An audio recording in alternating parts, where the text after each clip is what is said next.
Bienvenue dans Upstart, les dernières news de la tech. Aujourd'hui, je vais vous parler des technologies qui façonnent déjà 2026.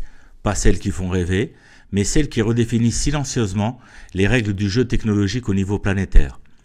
Il faut que vous sachiez que chaque année, le MIT Technology Review publie sa liste des 10 technologies de rupture, et cette année, le message est on ne peut plus clair. Nous ne vivons plus une révolution d'outils, nous vivons une révolution d'infrastructures. Alors, pour expliquer tout cela, commençons par le commencement. En 1, les centres de données géants pour l'intelligence artificielle. Bon, clairement, l'intelligence artificielle a un coût très concret et un seul centre de données dédié à l'IA peut consommer jusqu'à 1000 mégawatts, soit l'équivalent de la consommation électrique d'une ville de 100 000 habitants. Aujourd'hui, un data center hyperscale coûte en moyenne 5 milliards de dollars. Et entraîner un grand modèle d'IA peut mobiliser plus de 300 000 processeurs spécialisés. Ça veut dire que l'IA n'est plus un logiciel que l'on déploie, c'est une industrie que l'on bâtit. Ainsi, derrière chaque phrase générée par une IA, il y a une infrastructure digne d'un pays. Mais bon. En 2, le nucléaire nouvelle génération. Pour alimenter cette explosion énergétique, le nucléaire revient sur le devant de la scène et pas qu'un peu. Il faut dire les choses comme elles sont. En effet, les nouveaux réacteurs modulaires peuvent fonctionner 10 à 20 ans sans rechargement et avec une sécurité passive et une empreinte carbone quasi nulle. Alors, quand je vous dis sécurité passive, j'ai voulu m'informer parce que je suis pas au courant de ce genre de technique. Je suis pas quelqu'un qui est spécialiste dans le nucléaire. Et donc, j'ai fait quelques recherches pour que vous puissiez comprendre tout ce qui est en train de se passer. Alors, sécurité passive, ça veut dire quoi? Concrètement, même s'il n'y a plus d'électricité, plus d'ordinateurs et plus d'intervention humaine, le réacteur se refroidit et s'arrête tout seul parce que sa conception physique l'y oblige. Un seul réacteur peut suffire à alimenter un centre de données d'IA entier sans dépendre des aléas climatiques. Ça veut dire quoi? Concrètement aussi, ça veut dire que le nucléaire devient un pilier stratégique du numérique, car l'avenir numérique ne tiendra pas sur des batteries, mais sur des choix énergétiques plus performants, mais aussi et surtout beaucoup plus sécurisés dans sa structure même, dans son apport et surtout dans sa disponibilité dans le temps. À titre d'exemple, Meta, la société qui détient Facebook, a conclu des accords de long terme, c'est-à-dire sur 20 ans, avec plusieurs fournisseurs d'énergie nucléaire. Vistra, pour acheter de l'électricité provenant de 3 centrales nucléaires existantes, situées dans l'Ohio et en Pennsylvanie. TerraPower et Oklo, pour participer au développement de petits réacteurs modulaires, ce qu'on appelle les SMR, qui pourraient fournir de l'énergie dans les années 2030. Ainsi, ensemble, ces accords pourraient fournir jusqu'à 6,6 gigawatts de capacité nucléaire d'ici 2035, soit assez d'électricité pour alimenter l'équivalent de 5 millions de foyers américains. Vous voyez ce que ça demande, cette histoire d'intelligence artificielle. Alors en résumé, Meta, qu'est-ce qu'elle fait? Elle achète de l'énergie nucléaire, pas les réacteurs en eux-mêmes, quoique, entre nous soit dit, j'ai lu par-ci par-là qu'il y avait des sortes de négociations pour acheter des centrales nucléaires, notamment pour Microsoft. Mais il faut que je sois encore un peu plus précis et je vais vous en parler plus tard. Mais donc Meta achète de l'énergie nucléaire, pas les réacteurs en eux-mêmes, et utilise ces accords pour sécuriser une énergie propre, stable et abondante destinée à ses centres de données et infrastructures IA. En 3, le scoring génétique des embryons. Alors, je préfère vous prévenir tout de suite, ici on ne parle pas d'innovation confortable, on parle d'un basculement profond et limite, pour moi, je vais vous dire la vérité, très bizarre. Aujourd'hui, certaines cliniques de fécondation in vitro analysent plus de 5 millions de variations génétiques sur un embryon avant même qu'il ne soit implanté. Ces analyses ne disent pas si l'embryon peut vivre, elles estiment statistiquement sur 30, 40, parfois 60 ans, les risques de maladies cardiovasculaires, de cancer, de troubles neurologiques ou de pathologies lourdes. C'est complètement fou, je suis d'accord avec vous. Je vous donne un exemple. 2 embryons issus des mêmes parents, conçus le même jour, peuvent être tous les deux viables et pourtant présenter des avenirs médicaux radicalement différents, simplement à cause de micro-variations invisibles mais mesurables par les algorithmes. C'est-à-dire que la médecine ne se contente plus de réparer, elle commence à hiérarchiser des futurs possibles. Je vous le cache pas, en écrivant ce que je suis en train de vous lire, j'étais en train de me dire mais c'est incroyable à quel niveau on est arrivé. Attendez, je vous donne un exemple très concret. Dans certaines cliniques américaines, dans certaines cliniques américaines, lorsqu'un couple dispose de 4 ou 5 embryons viables, un algorithme établit un classement non pas sur l'apparence, mais sur la probabilité statistique d'avoir une vie plus longue et surtout moins marquée par la maladie. Donc en réalité, on ne choisit plus seulement un embryon capable de naître, on commence à choisir celui qui a le moins de chances de souffrir, moins de risques de souffrir plutôt. Et donc quoi ? En réalité, le progrès médical ne pose plus la question de la survie, il pose désormais la question du choix. Et juste après, cette question vertigineuse, c'est quand même fou, une autre rupture arrive, moins visible, mais tout aussi profonde, car pendant que la science commence à prédire des vies entières avant la naissance, une autre technologie commence à s'installer dans notre quotidien et à redéfinir nos relations. En 4, les compagnons d'intelligence artificielle. Alors là, je vais vous dire une chose, on ne parle plus ici de machines ni d'outils, ni même d'assistants vocaux. C'est-à-dire que certaines plateformes de compagnons d'intelligence artificielle comptent déjà plus de, allez, vous êtes prêts ? 50 millions d'utilisateurs actifs avec des interactions quotidiennes pouvant dépasser 2 à 3 heures par jour. Alors, effectivement, pour beaucoup de personnes, apparemment, ces intelligences artificielles sont devenues une présence constante, toujours disponible, toujours attentive, toujours patiente. Pour certains, l'IA est un coach, pour d'autres, un confident et parfois un soutien émotionnel. En fait, la technologie ne se contente plus de répondre, elle s'installe dans l'intime. En effet, des études montrent que certains utilisateurs préfèrent parler de sujets personnels à une IA plutôt qu'à leur entourage. Pourquoi ? Tout simplement parce qu'elle ne juge pas, ne se lasse pas et ne se désintéresse pas. En vérité, la question n'est plus de savoir si les machines deviennent intelligentes, mais pourquoi les humains s'y attachent autant. Voilà. Donc on passe à autre chose. En 5, les agents IA autonomes. Alors là, nous franchissons un seuil décisif. Les agents IA ne se contentent plus d'assister, ils exécutent. Alors, tenez-vous bien, le marché de l'IA autonome pourrait passer de 7 milliards de dollars à plus de 90 milliards de dollars d'ici 2032. Ces systèmes peuvent lire, décider, agir et apprendre seuls. L'autonomie change la nature même du pouvoir. Mais vous et moi, nous savons pertinemment qu'un outil qui agit seul n'est déjà plus vraiment un outil. Vrai ou pas ? Eh bien, c'est ça qu'on nous propose à l'avenir.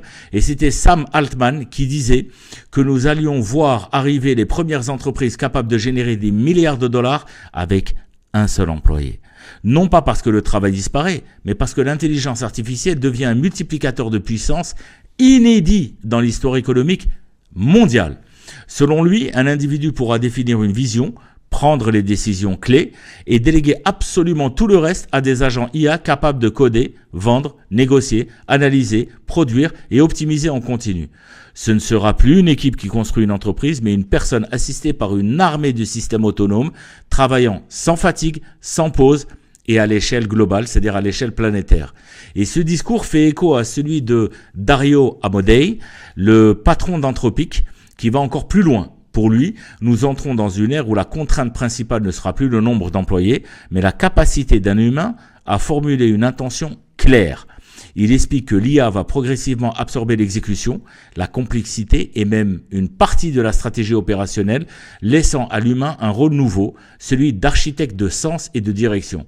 Autrement dit, la valeur ne viendra plus de la taille des équipes, mais de la qualité de la vision. Ce que ces deux dirigeants disent au fond, c'est que nous sommes peut-être en train d'assister à la plus grande rupture du capitalisme moderne. Donc après les entreprises sans bureau, les plateformes sans frontières, voici venir les entreprises sans salariés. Et la vraie question n'est plus de savoir si cela va arriver, mais qui saura penser à l'échelle de l'intelligence artificielle avant les autres. Et je pose aussi la question du salaire universel. Mais bon, on en parlera plus tard. En 6, les modèles d'IA spécialisés.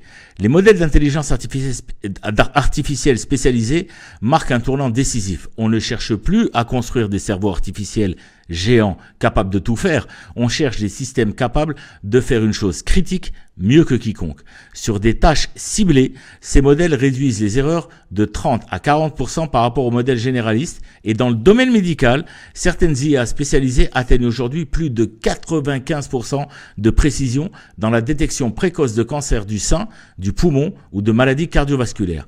Parfois plus tôt que l'œil humain et surtout de manière constante. Alors, j'ai voulu aller plus loin et j'ai consulté des documents qui proviennent de Google Health. c'est des modèles d'IA, qui utilisent des modèles d'IA entraînés exclusivement sur des mammographies qui ont démontré une capacité à réduire les faux positifs de 5,7% et les faux négatifs de 9,4% par rapport aux radiologues humains, ce qui signifie moins d'erreurs, moins de stress et surtout des diagnostics plus précoces. C'est dans ce contexte-là bien précis que Sundar Pichai, le PDG, le CEO de Google, a prononcé une phrase clé à propos de l'IA appliquée à la santé. Il explique que l'intelligence artificielle a le pouvoir de sauver des millions de vies, non pas en remplaçant les médecins, mais en les aidant à voir ce que l'humain ne peut pas toujours voir à temps. On ne parle plus d'intelligence artificielle spectaculaire, on parle d'intelligence artificielle chirurgicale. Dans les domaines où une erreur peut coûter une vie, la vraie puissance n'est pas d'être plus intelligent, mais d'être plus juste et plus précis. Et apparemment, l'intelligence artificielle joue bien ce rôle. On passe à la 7e technologie la plus importante pour le MIT, le calcul quantique hybride. Alors je vous préviens tout de suite, je ne suis pas du tout dans ce domaine-là, mais j'ai fait des recherches, ça reste très en surface, je tiens à être très humble par rapport à ça, mais ici on touche à une rupture que beaucoup trouvent abstraite, mais dont les effets, moi le premier, mais dont les effets commencent à être très concrets. Le calcul quantique hybride, ce n'est pas remplacer les ordinateurs actuels, c'est les associer à des processeurs quantiques pour résoudre certains problèmes impossibles autrement. Alors, j'ai voulu aller sur des cas très précis.